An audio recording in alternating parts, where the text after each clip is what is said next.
وبركاته.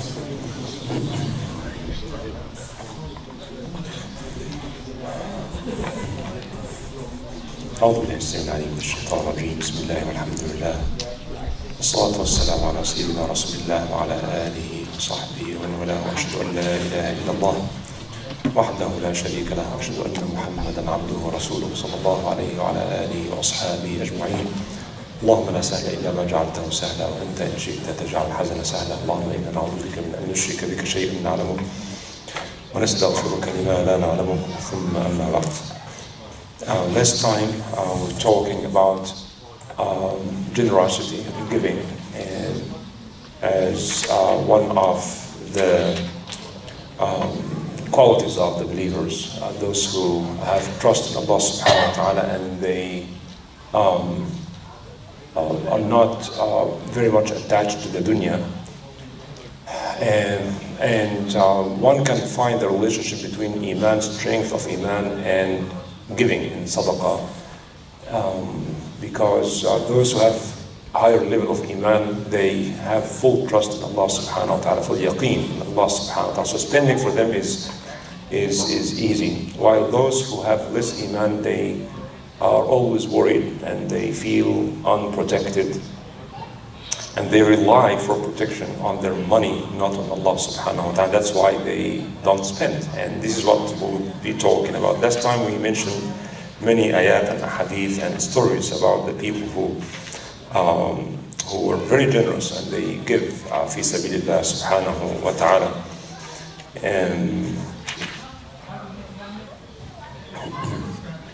And today, inshallah, we'll continue this discussion, and Imam Ghazali will talk about stinginess and miserliness. Imam Shafi'i rahmatullah alayhi was one of very generous people, something that we don't talk about often.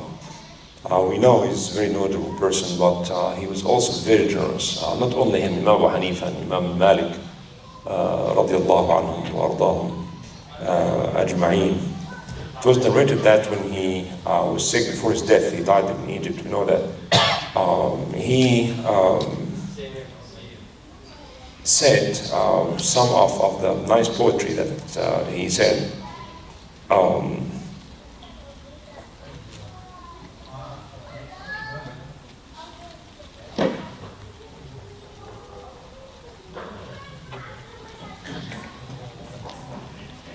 And Al-Rabi' is one of his main students who wrote actually his knowledge. So Al-Rabi' said that I heard Al-Humaydi, one of other students of Shafi'i, said that he came from Sana'a ila Mecca. He came from Sana'a, Yemen, to Mecca with 10,000 dinars.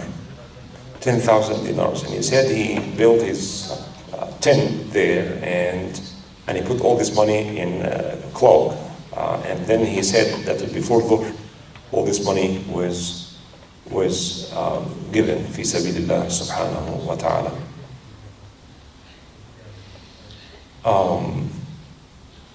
Abi Thawb, one of the great scholars, also said that when a Shafi'i wants to leave Mecca and has some money, and he rarely keeps money with him, he always, whatever money comes in to him, he gives. And he said to him, Abu Thawb said to a Shafi'i that he should buy with this money some properties, lands that to be with you and for your children after you. Then he went out of Mecca, and then when he came back, he asked him about this money, and Imam Shafi'i said that I did not find any property available in Mecca, but I bought this land in Mina. So my friends, when they come for Hajj, they can use it as waqf, or endowment fi sabilillah subhanahu wa ta'ala. And he said this nice poetry when he said, أرى نفسي تتوق إلى أمور يقصر دون مبلغهن مالي, my money, فنفسي لا تطوعني ببخل ومالي لا يبلغني فعالي. He says that I have seen so many things that I want to have, to own, but my money is not enough to buy them. And at the same time, my nafs will never allow me to be stingy, while my money cannot buy the things I need. So, in other words, he the money he has, he desires to buy so many things that he cannot buy because his money is not enough. But this does not make him also stingy. Like the very famous poet that started with أراك عصي الدمع شيمتك الصبر أبي فراس الحمداني. One of these poets in which he said that ولا فلا راح يطغيني بأثوابه الغنى ولا راح يثنيني عن الكرم الفقر. He said غنى, wealth, money does not make me pride or arrogant, and poverty does not prevent me from being generous. فلا راح يطغيني بأثوابه الغنى. Ghina does not make me transgress or feel proud. ولا راح يثنيني, and poverty does not deprive me from being generous.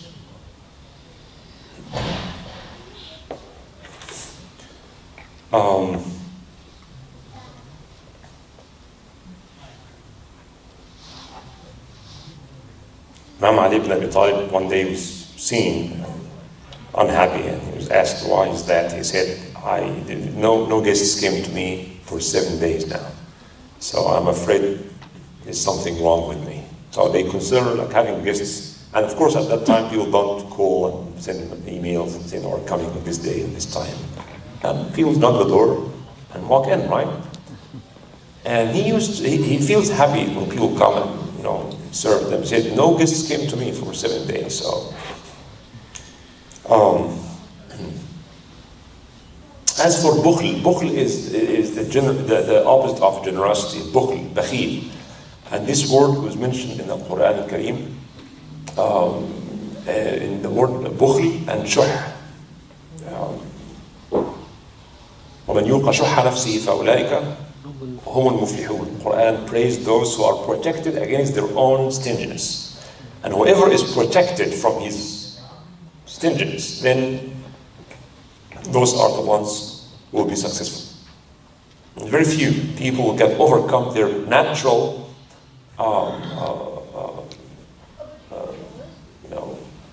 love of money and keeping money, not giving it away. That's called stinginess or miserliness.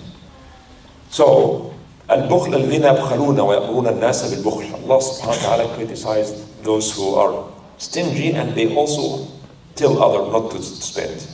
Alladhina yabkhaluna wa ya'muruna an-nasa bil-bukhl. So, is there a difference between a bakhil and shahih? The word shahih or shuh also refers to lack of something, or when you say this well is shahih. Shahih means it does not produce a lot of water. It has a small amount of water. It's called shahih. It's not generous, not giving so much. So some said shahih is worse than bakhil. So bakhil is the one who does not give or share. The worst one of bukhl or shuh is the one who actually is stingy against his own self. So someone, Imam Ghazali said, the worst kind of bukhl, stinginess, is the one who does not even spend upon himself, not only the one who gives others. So the bakhil is the one who does not give others the extra money he has, or whatever extra food. But some people are so stingy to the point where they don't even give themselves. Like this guy, Imam Ghazali mentioned his story, who was invited by his neighbor for a dinner, be walima or something, and the food was amazing, and he kept eating and eating and eating and eating until he was, his stomach was very big and he was unable to move and he was sick, and they brought doctors to him, and the doctor said, you'll be fine, but you have to throw up all these. He said, no, I would rather die giving up this food. And some people, they get very sick and they don't want to spend money to buy medicine and see doctors. Say, no, money is dear. This is the lowest level of stinginess or bukhl. And generosity also different levels. The highest level of sakha, called sakha or karam. Karam or sakha have almost the same meaning. The highest level is what's known as ithar, as we recite tonight in Surah Al-Hashr, وَيُؤْثِرُونَ عَلَى أَنفُسِهِمْ. that you have something and you are in need to it. Food, one meal you have and you see someone in need for this food and you give it to him. Less than this is what we call karam or generosity. If you give the extra of what you have, invite people for food. That's not the only food you have, but you have extra, but you are giving from the extra you have. Right? So there are different levels of generosity and also levels of, so highest level of generosity is ithar, that you prefer others upon yourself, even though you need this thing. It's the only meal you have, only dollars you have, and someone in desperate need, you give it to him. So you prefer others upon yourself. And the worst kind of stinginess is those who don't even spend on their own children. I've seen all these things. You see people are very wealthy, and look at the kind of clothes their children wear. You feel like you want to just go and buy them jackets or shoes. I've seen this. Extremely wealthy people, extremely wealthy. But they don't want to spend, even upon their own selves. One of these Muslim physicians told me about someone who's not Muslim, physician. And he said that he does not buy any clothes from here. He waits until he goes once every 2 years back home and he buys jackets and shoes, things are much cheaper, and he does not buy any clothes from here. Big shot doctors. And people sometimes think this way. The same car drives for the last 17, 20 years. And he told me that when one of his children went to college, and he said, I will give you my car. And he said his children, his son refused to take this car, it was too old. And I was very unhappy with this. I'm giving him my car, I will drive it for 20 years. So sometimes people are not only stingy when it comes to giving others, but sometimes when it comes to spend upon themselves. They rather have big amount of money saved rather than buying clothes or food or medicine or like these things. So this is the opposite of extravagance. So one extreme is to keep spending so much right and left and buy everything you want. And this case, this kind of stingy, the other side of extreme. So Allah subhanahu wa ta'ala praised those who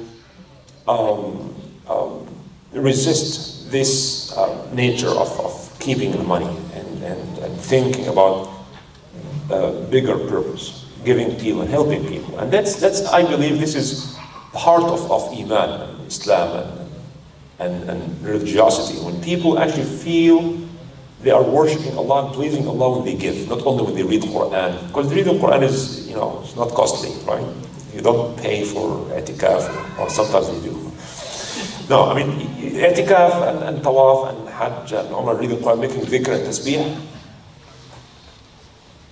is good, but nobody benefits from this. But the question is, do we feel the same when we give people who are in desperate need, when we feed those who are hungry, or give clothes to those who have no clothes, and try to help people overcome whatever challenge they have. وَمَنْ يُوقَ شُحَّ نَفْسِهِ فَأُولَٰئِكَ هُمُ الْمُفْلِحُونَ. Allah subhanahu wa ta'ala praised Al-Ansar when he said, وَالَّذِينَ تَبَوَّأُوا الدَّارَ وَالْإِيمَانَ مِنْ قَبْلِهِمْ يُحِبُّونَ مَنْ هَاجَرَ إِلَيْهِمْ. They love to welcome their immigrant brothers. وَيُؤْثِرُونَ عَلَى أَنفُسِهِمْ وَلَوْ كَانَ بِهِمْ خَصَاصَةٌ. They prefer their brothers upon themselves, even if they have khasasa. Khasasa means need. And then the Quran said about them, وَمَنْ يُوقَ شُحَّ نَفْسِهِ فَأُولَٰئِكَ هُمُ الْمُفْلِحُونَ. If you are free, this is related to the concept of freedom that we talked about 2 weeks ago.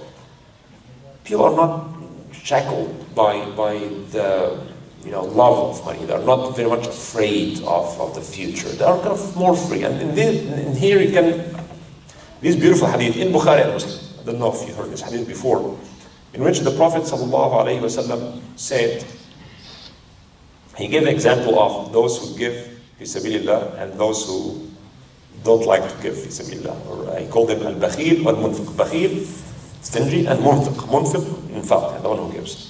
كمثل الرجلين لهما جنتان من حديد من ثديهما إلى تراقيهما.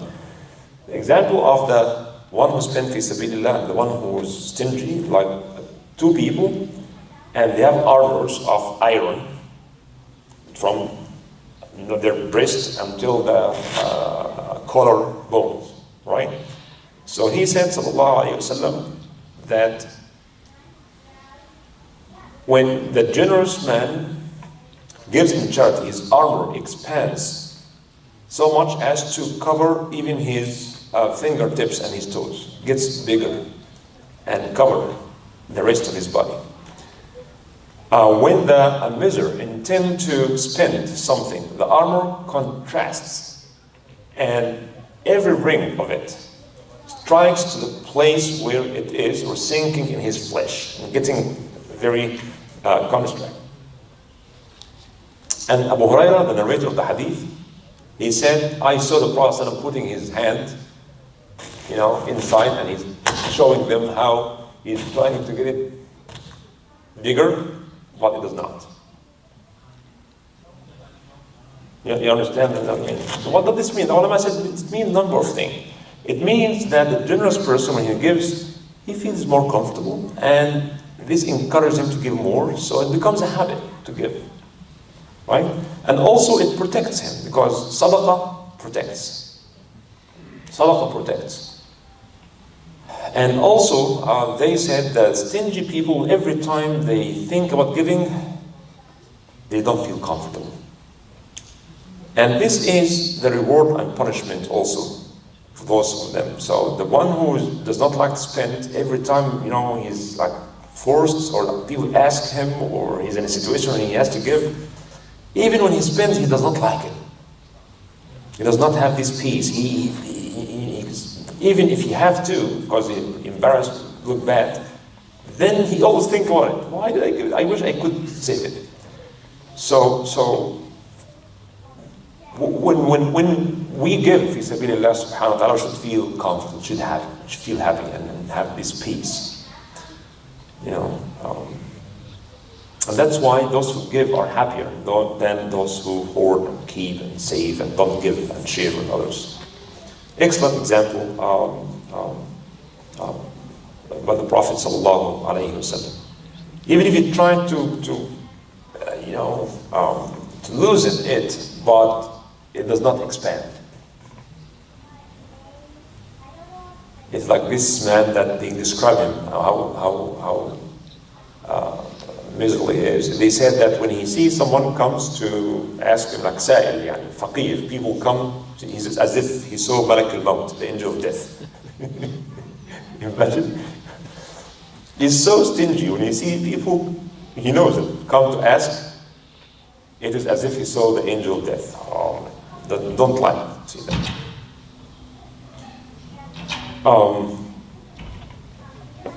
And Allah subhanahu wa ta'ala said, وَلَا يَحْسَبَنَّ الَّذِينَ يَبْخَلُونَ بِمَا آتَاهُمُ اللَّهُ مِنْ فَضْلِهِ هُوَ خَيْرًا لَهُمْ بَلْ هُوَ شَرٌّ لَهُمْ. Surah Al-Imran.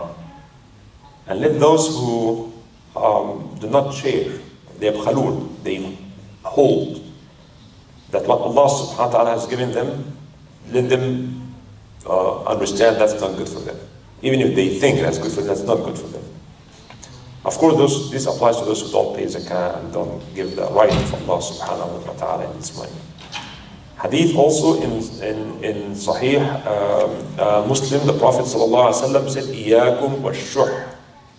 Be aware of shuh, or avarice, or stinginess. It destroyed those before you. It destroyed those before you. They shed one another's blood and broke off relations with their relatives. And we have seen this. People fight over properties, resources. And you see brothers, sisters, and cousins, they fight each other over these things. Sure. If someone, says, what, I'll give up my right, that's fine. This dispute, but everybody wants to get more than what he deserves. I've seen this all, and that's why Allah subhanahu wa ta'ala distributed the inheritance and miraf.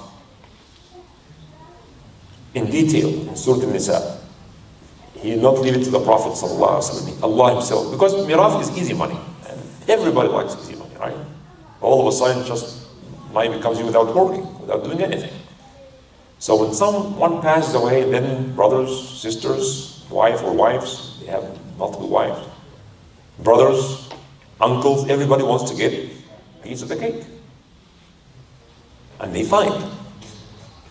I've seen many, many cases.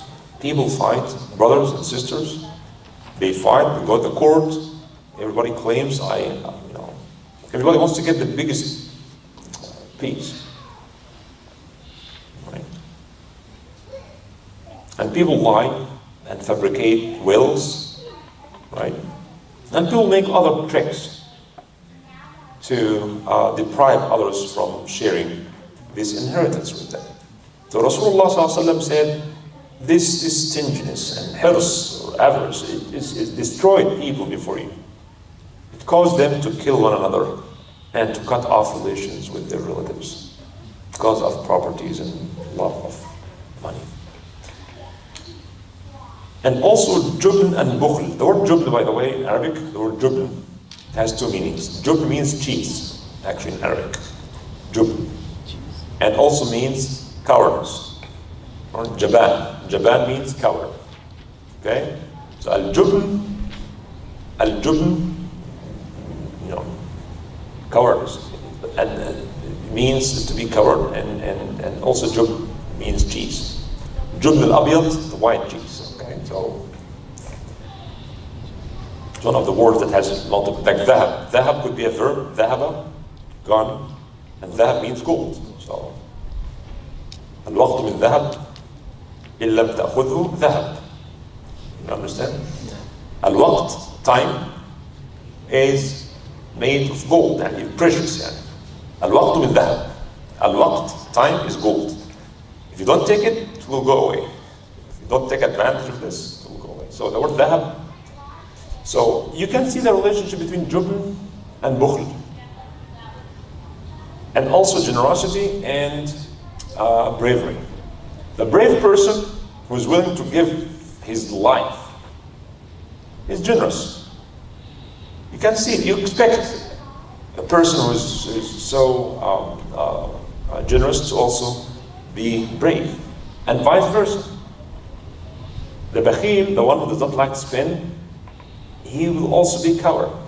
He is afraid of giving anything, including his money or his. That's why Allah praised those who did jihad بأموالهم وأنفسهم. وجاهدوا في سبيل الله بأموالهم وأنفسهم. They give up their money and themselves. They are brave and generous.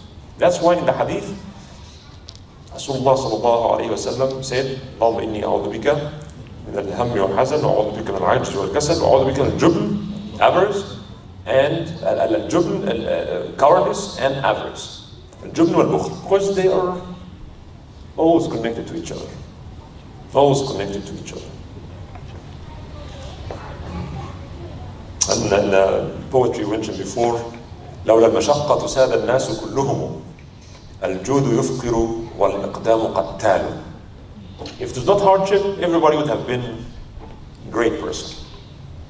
But al-jud yufqir, when you keep giving and giving, this will reduce your income. Of course, Allah will bless you, but based on numbers, generous people, they lose money based on our mathematics. Of course, they expect more from Allah subhanahu wa ta'ala. وَالْإِقْدَامُ قَتَّالُ. Al-Iqdam means that going forward, means of war. قَتَّالُ, you're exposing yourself to death. And the hadith, that's why in the hadith, the Prophet ﷺ said, Al-waladu, or al-awladu, or al-waladu, majbanatun mabkhala. Al-waladu, once you have children, children makes parents naturally, and in most of the cases, more coward and more stingy. And that's true. You start making money before you get married, then you go everywhere, travel and give. And you don't make all of calculations. But once you have children, you feel responsible. This makes us more stingy and more coward. right? And think about it, for people to go for jihad fi sabilillah, and leaving their children, their wives, their business, properties, and they go, it's not as easy as we think it is. It is not easy. You work in your farm every day, or factory, or you have your business, and now you have to leave everything behind and go. You may not come back with anything. That's why Allah said about the Ulaika Musadiqun. Those Sahaba, they were Sadiqun, they are truthful. Their iman is not just claim, they have been tested. Not think so much about their children. I'm not suggesting that Islam says that don't care about your children. That's what I'm saying. But naturally, when we have children, we think so much. That's why the Quran says, "Inna min amwalikum wa awladikum aduwwan lakum fahdharuh." Don't turn your family and your money into an enemy to you that pulls you back from doing the right thing. Cannot speak. I have children. I want to take care of my children. You see the wrong thing. I don't care. I just want to live in peace. I want to raise my children. I don't want. I don't want to be in trouble. That makes people coward. They cannot speak up because they are afraid that when they say the truth, what will happen to my children? Right? Al-waladu majbanatun mabkhala. Mabkhala leads to bukhl and leads to jubn.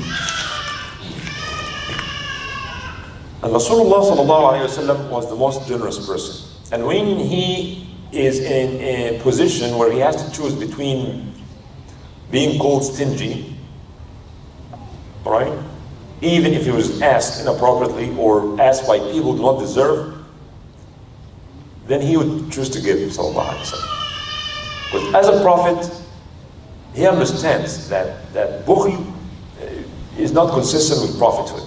Because the prophets are so generous and they take all these troubles to guide their people. Lying or being stingy or coward go against the attributes of prophethood. That's why Rasulullah ﷺ was the most brave person and the most generous person, sallallahu alayhi wa sallam, and never lied. And that's why when he came back from Hunayn, famous story, is Hunayn or Khaybar, and plenty of stuff to be distributed, and Bedouin people came to the Prophet sallallahu alaihi wasallam, and he was standing next to a tree, and people kept, coming closer. Everybody's asking, and his clothes hanging with one of the branches of the tree. People don't stand in lines. Everybody come at the same time. And the Prophet ﷺ said, "Easy, people, easy. Let me get my clothes, my cloth back. For by Allah, if all these trees in this Arab Peninsula are turned into gold and silver, I'll give it to you, and you'll never find me a liar or stingy or coward."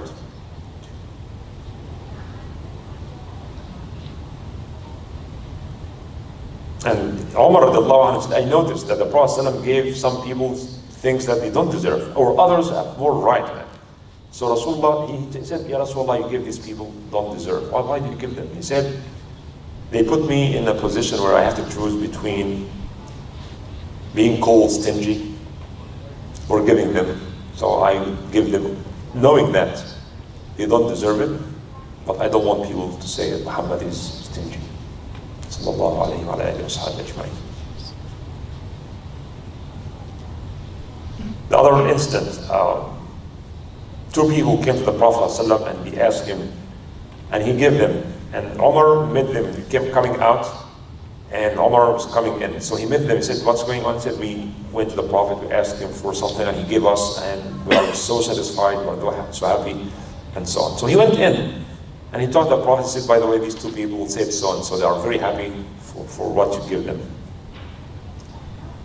And then the Prophet ﷺ said, "But others, I give them 10 times more, but they never say that. And they don't deserve the money, I know. I give them much more, and they never say that. And when I give someone something he does not deserve it, he's taking a piece of fire with them."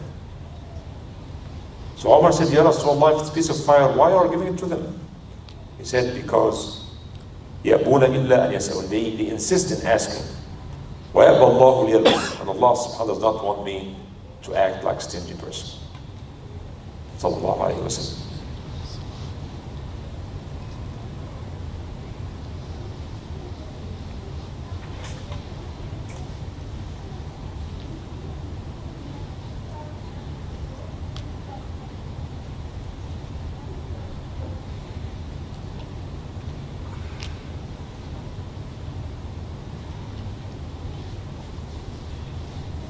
Who is better? An ignorant person who is generous, or a worshipper who is stingy?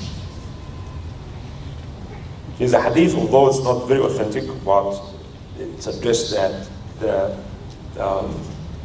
an ignorant person who is generous is better than a worshipper who is so stingy.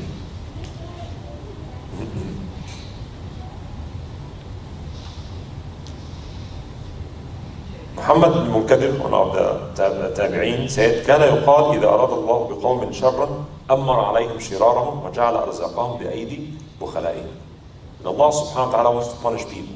He make their umara, their leaders, are the worst of them, and make the rizq in the hands of the most stingy people. Those who control the arzaq of people, ministers, and all these corrupt people, very stingy.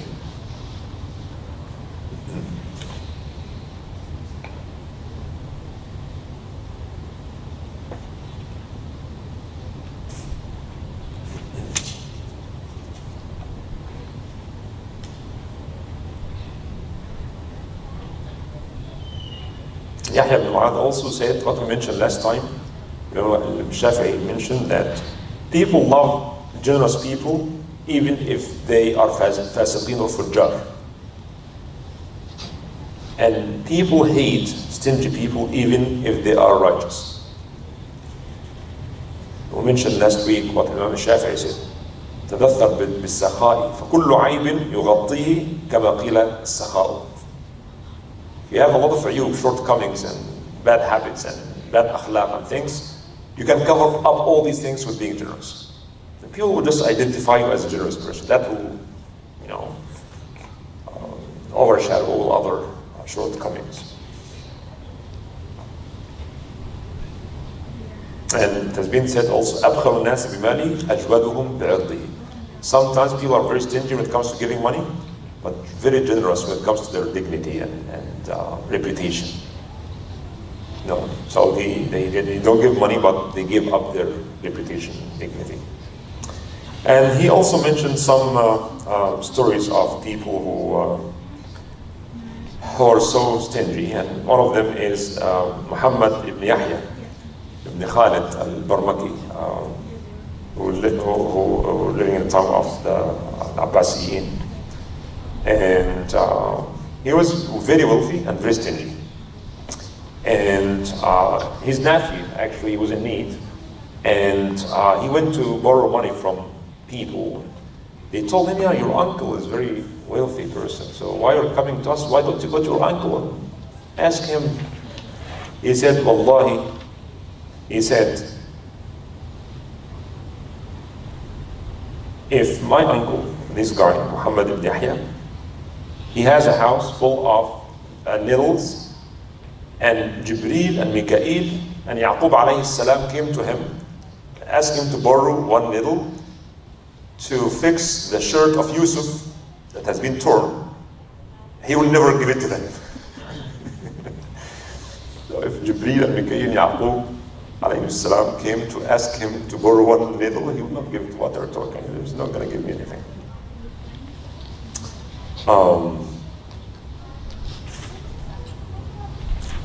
And I'll end with this funny story.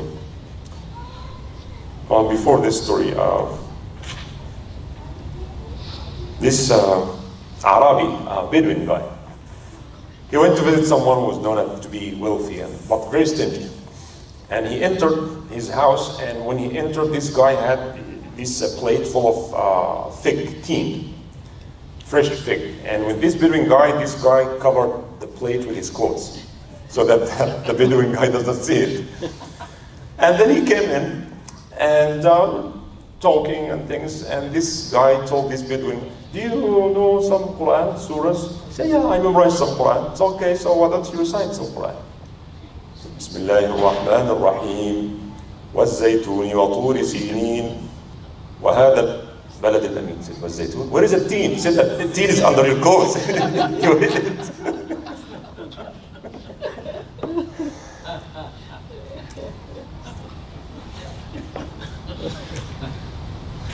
There are some people like that. Aisha radiallahu anha said, ما شبع رسول الله صلى الله عليه وسلم ثلاثة أيام متوالية. He never ate until he is full for 3 days. And she said, ولو شئنا لشبعنا ولكننا كنا نؤثر على أنفسنا. If he wanted, he could have found food and eat. But we used to prefer other people upon ourselves. This became a habit for him.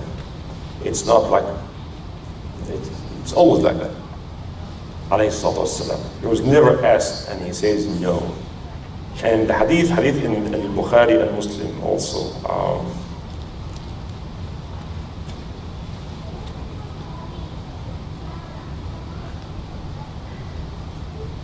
Hadith in Bukhari and Muslim, one time a guest came, someone came from out of Medina.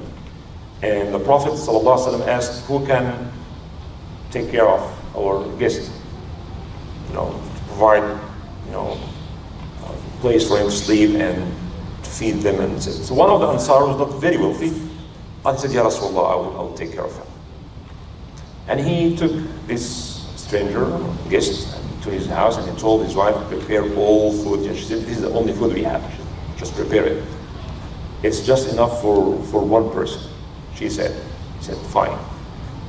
Prepare the food, let's put it in, and we'll dim down the light, and we will pretend that we are eating with him. So they did the same thing. It's night, and they dimmed down the light, and brought the food, and they pretended they were eating. They're not eating, didn't touch the food. But at that time, it's kind of based on the custom. You have to eat with your guests. You cannot just provide food and don't eat from it. That's not appropriate. So they pretended they were eating, and until the guest ate and it was full.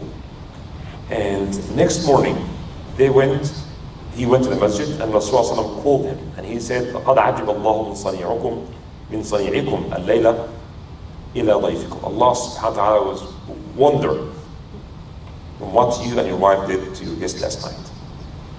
Allah was, what kind of generosity is this? Allah subhanahu wa ta'ala was wondered what you did. Allah admired, in other words, admired very highly what you did, and this ayah was revealed. وَيُؤْثِرُونَ عَلَىٰ أَنفُسِهِمْ وَلَوْ كَانَ بِهِمْ خَصَاصَةٌ. They are in desperate need, but they still give others. Umar radiallahu anhu said, one of the companions of the Prophet, one of the ashab of Nabi sallallahu alaihi wasallam, was given a gift, head of sheep. I know this may sound strange, but the head of the sheep, it's good food for them. The tongue, the brain, whatever meat, very soft meat between the bones, they eat it. So they give it as a gift. So you slaughter a goat or sheep, and you send the head as a gift.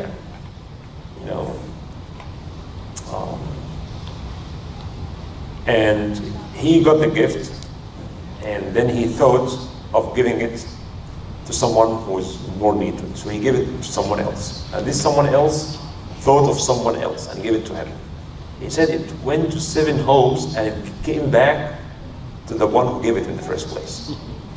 Because everybody thought, I will give it to my brother. Maybe he's in more need to it than me. So Al-Quran actually praised them. وَيُؤْثِرُونَ عَلَىٰ أَنفُسِهِمْ وَلَوْ كَانَ بِهِمْ خَصَاصَةٌ. That's the ithar, the highest level of generosity, and bukhl and bukhala. According to Imam Ghazali, may Allah subhanahu wa ta'ala make us among those who share and give and practice ithar, show generosity, and may Allah subhanahu wa ta'ala protect us against our own selfishness and protect us from stinginess. قولوا قولي هذا واستغفر الله لي ولكم.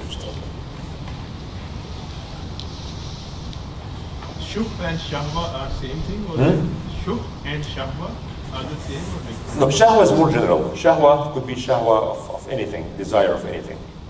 But shuh means not to share, to keep. So it's one of the shahwat of having more money. You know.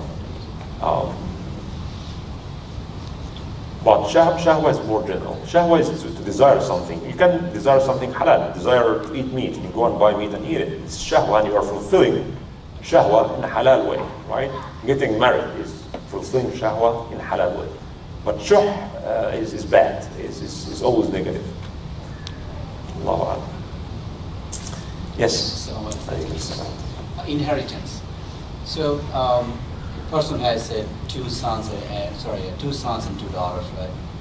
And his property will get distributed into 3 parts, right? 1 for each son and 1 for 2 daughters, correct? 6 parts. Yes. It will be divided into, you said 2 sons and? 2 sons and 2 daughters. So 2 sons, these are 4 and 2 girls, 6. So each boy will get 2 and each girl will get 1. So that makes it 6. Okay. But before his death, he knowingly or unknowingly, he declared that, okay, I want all my kids to have equal share.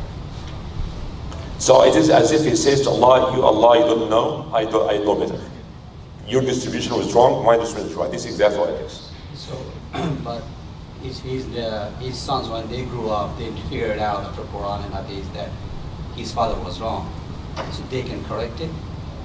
Well, it depends where they live and how they can correct it and how his sister will act, all these things.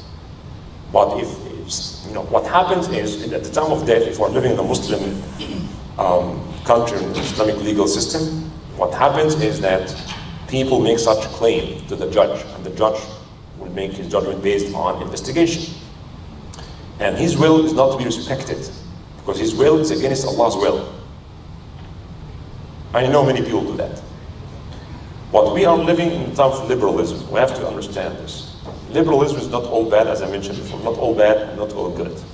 Okay, so liberalism is good to liberate people, but this concept of equality in all things is sometimes it has a good name, but in practice is not good.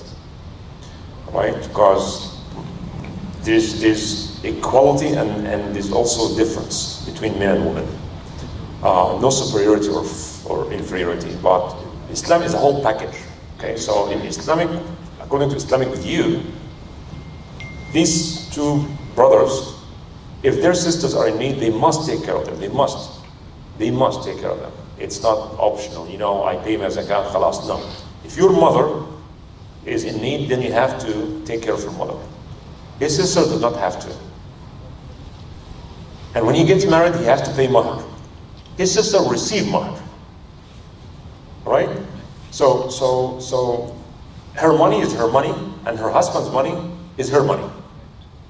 But he is responsible to pay mahr and take care of a new family. So, I know that this idea of doesn't make sense. Why? And because she goes to school, he goes to school, got higher education, she got higher education, so why the boy will get more? This is because of the economical system in which we live. Makes such assumption that men and women are going to work and make money and so on, and so everyone should get equal treatment. But that's not the case in Islam. The boy will get more because he spends more. He has more money, but much more responsibilities.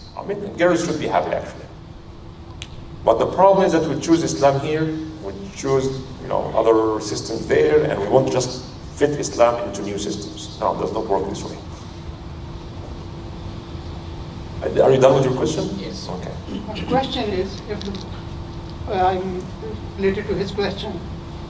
If the father or the parent know that one son is like a doctor, he's making good money, other is just hardly making his life, why he cannot give more money to?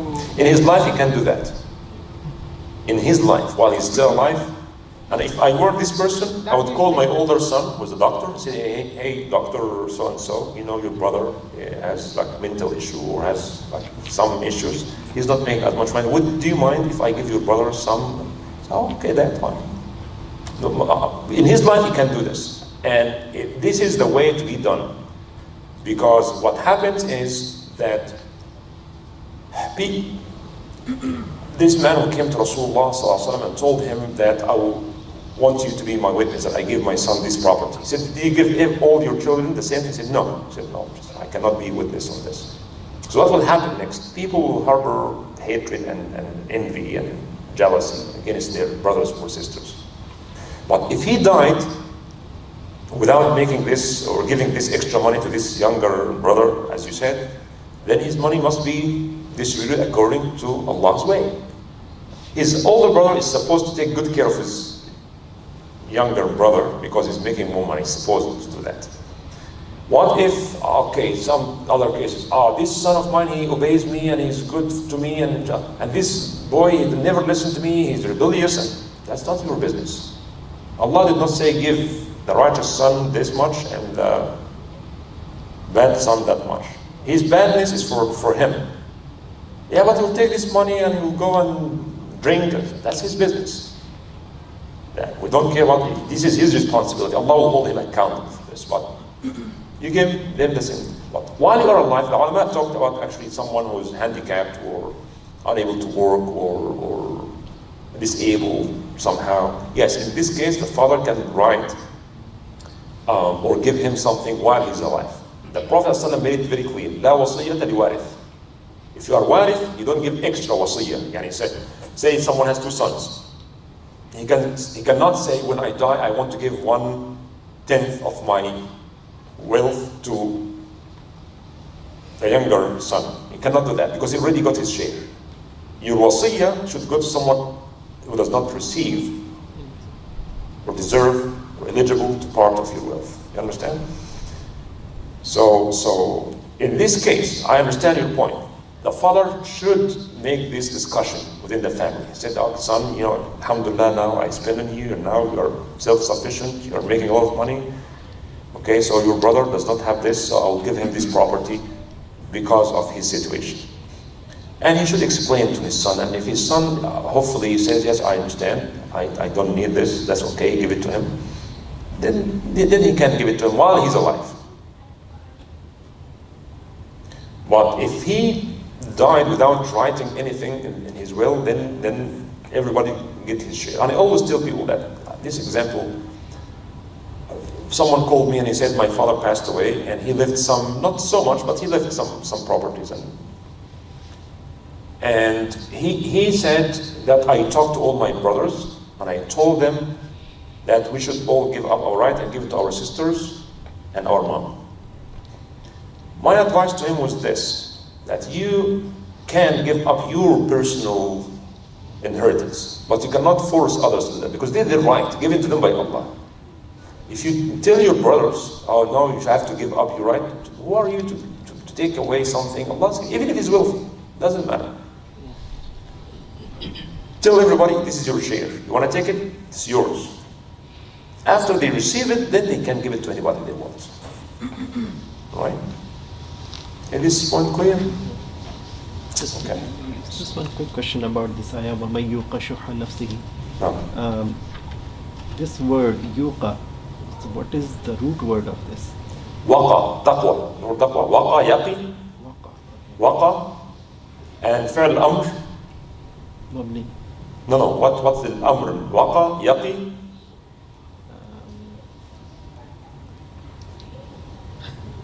Waqa, yaqi, qi. Qi. Just one letter. Qaf with kasra. Qi. So, وَمَنْ yuqa here is فعل مضارع مجزوم. جملة الشرط. جملة الشرط. Into ذاكر تنجح. If you do this, you'll get that. That's called جملة شرطية. جملة شرطية or conditional statement. So, فعل واقع في فعل الشرط. Okay? من يوق شح نفسه. If you want to make the same statement out of the Quran, من يوق شح نفسه يفلح. So both فعل مضارع مجزوم. فعل الشرط and جواب الشرط. Waqa means to protect. Okay, yaqi, قي لأن سورة التحريم يا أيها الذين آمنوا قوا أنفسكم قوا أنفسكم protect yourself وأهليكم نارا protect yourself and your family from the fire. So, Imam, going back to the question of stinginess, if you are fulfilling your obligations, like say for instance you're doing zakat and you're helping poor and whatever you need to do, but at the same time when it comes to your own personal needs and expenses, you're trying to be in moderation, live in moderation. You don't want to live in moderation, meaning like you don't want to spend too much on yourself, which is not like total stinginess, but at the same time, whatever you're doing for others, you are not doing that for yourself. Is that acceptable? Doing for others, meaning like you're doing more for others, and when it comes to you, so say for example, if you are trying to help your brother or relatives or whoever they may be, you are trying to do things better than what you're doing for yourself. Well, it all depends on the willingness or understanding of the value of money. Rasulullah is the best example. He ﷺ used to give others. And he lived very, very, very kind of life that you and I cannot live. For 3 days, not to eat, to satisfy fully your hunger. And she said, if we want, we could have made food. But it all depends on the level of iman and consciousness. And what decision we make. And that's why, as I mentioned before, some people are making a lot of money, but they don't share because they spend so extravagantly. Living in big homes and buying all kinds of clothes and nicest cars and things, so what will be left to give others? That's not haram to say, because as you said, if this person gives zakat and all these things, but he wants to enjoy every penny. This is a choice. And someone would say, no, I will, alhamdulillah, I will enjoy things, but I will also save to give my cousins, my uncle who is sick back home, or these Muslims who troubles, in Borneo. So everybody makes a decision based on his sense of feeling or understanding of the value of money. I can enjoy every penny here, but others said, no, I will spend all this money for al-akhirah. I will just get what is necessary and good enough. What's good enough? It's up to everybody to decide. Up to everybody to decide. So, I have one quick question. So it's 9:40 today? Yeah, 9:40. So it's in the ayah in Surah Al-Layl, وَأَمَّا مَنْ بَخِلَ وَاسْتَغْنَى, is it referring to those who don't give zakah, or is it like general? Yeah, in this context, فَأَمَّا مَنْ أَعْطَى وَاتَّقَى وَصَدَّقَ بِالْحُسْنَى فَسَنُيَسِّرُهُ لِلْيُسْرِ وَأَمَّا مَنْ بَخِلَ وَاسْتَغْنَى وَكَذَّبَ بِالْحُسْنَى فَسَنُيَسِّرُهُ لِلْيُسْرِ. Bukhl in this context refers to those who do not like to see others. They don't see any right for others in their own wealth. And those who argue in Surah Yasin, فإذا قيل لهم أنفقوا مما رزقكم قال الذين كفروا الذين نطعم من لو يشاء الله طعمه. And people are good in justifying anything. Anything in the world can be justified. So those are bukhala, stingy people. When they are asked to give fi sabilillah to the poor and needy, they say, Allah made them hungry and poor. So why should we feed whom Allah subhanahu wa ta'ala made them poor? If Allah wants to take care of them, He could have taken care of them. That's their philosophy. That's their rationale. Anything in the world can be justified. If someone thinks that I'm wealthy because Allah loves me and I'm better, I'm smarter, this is modern philosophy actually suggests that. Capitalism. We are living in a very vicious culture and economical system. The 1%, they don't care about the pain and suffering. They have no mercy, no feeling in their heart.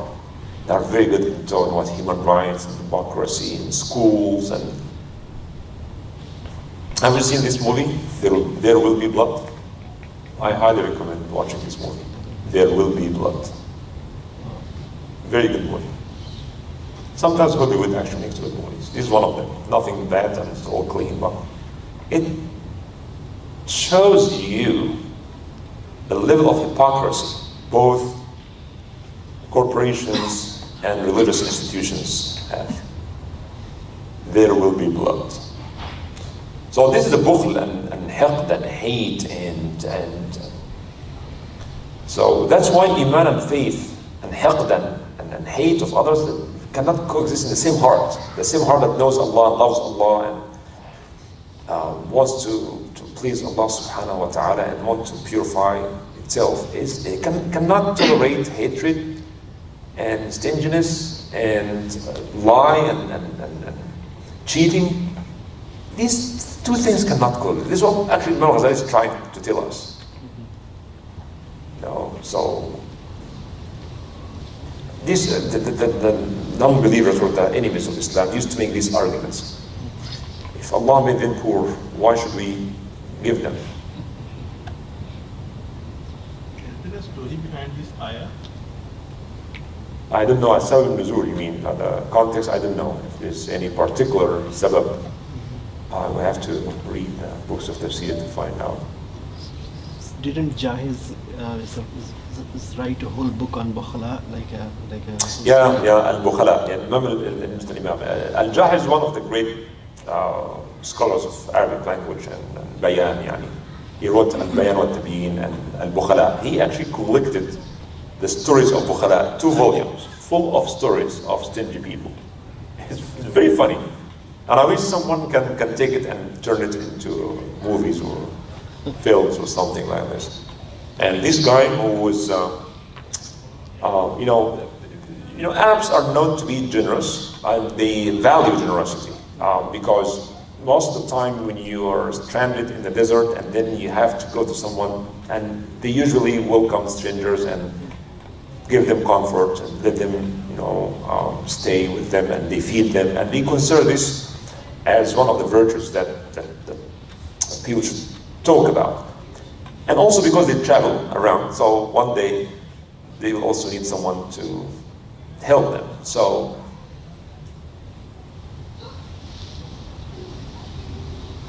I remember this story when this person was eating his lunch and people were passing by and riding the camels and said, "Assalamu alaikum." He said, "Wa alaikum assalam." So, "Why don't you come and eat with me?" Okay, fine. They came down and they started eating with him. And he was extremely mad and angry. And we can read this in his face. So, "What's the matter?" He said, "That's not fair." He said, "Well, what's not fair? You invited us for lunch and we came."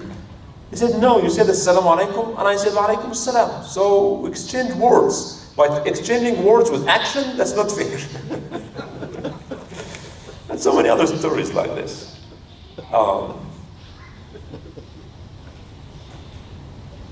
Yeah. All right. سبحانك اللهم وبحمدك نشهد أن لا إله إلا أنت نستغفرك ونتوب إليك ونعصي إن الإنسان في خسر إلا الذين آمنوا وعملوا الصالحات وتواصوا بالحق وتواصوا بالصبر.